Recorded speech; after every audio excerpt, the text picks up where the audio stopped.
It was on an autumn evening when young Ellie, with her golden curls and eyes bright with adventure, vanished into the whispering woods behind her home.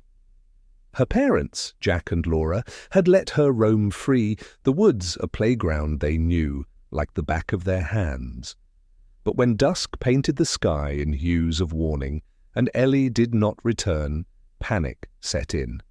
Search parties combed the forest, their torches casting eerie shadows that danced among the trees.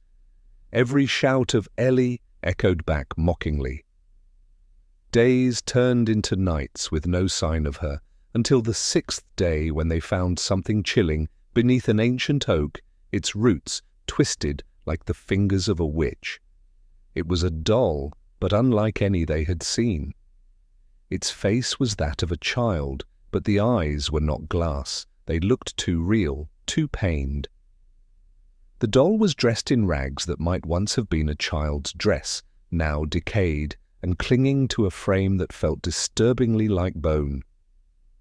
The hair was matted, but of a shade that reminded them too vividly of Ellie's. Jack, with trembling hands, picked up the doll. It was light, too light for what it appeared to be. "Ellie?" he whispered, fear and hope mingling in his voice. There was no response, just the wind whispering secrets through the leaves. Laura, however, felt something else, a pull, an inexplicable connection. She reached out, touching the doll's cold, clammy cheek. "It's her," she murmured, tears streaming down her face. At home, they placed the doll on Ellie's bed, surrounded by her things, as if to coax her spirit back. That night, the house was silent, save for the ticking of the old grandfather clock.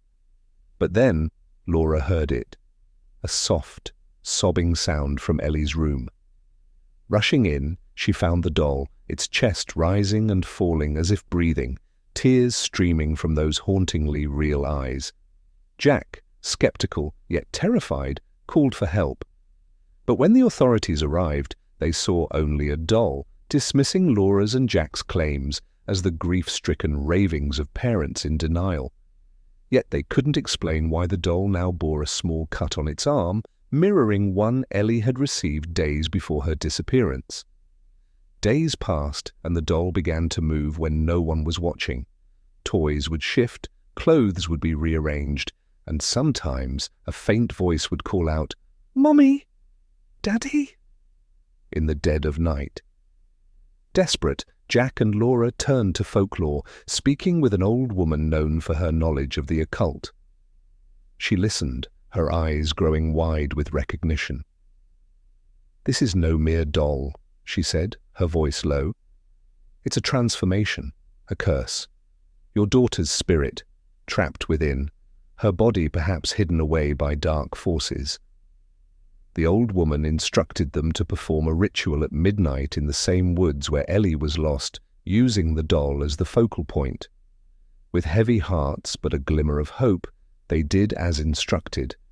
Under the eerie glow of the moon, they chanted words that felt ancient and forbidden, binding the doll to their love, hoping to reverse whatever curse had befallen their daughter.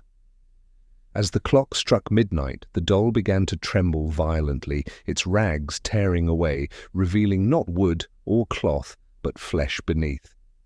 Ellie's face, twisted in pain, emerged from the doll, her eyes wide with fear and relief. With a scream that seemed to shake the world, Ellie returned to them, gasping for air, her body small and frail, as if she had been compressed into the doll's form. The woods, once menacing, now seemed to watch in silent approval as Ellie was reunited with her parents, her laughter echoing through the trees, a sound of life reborn. But the woods never forgot, and sometimes, late at night, Jack and Laura could swear they heard the soft cries of a doll, a reminder of what was and what could have been forever lost.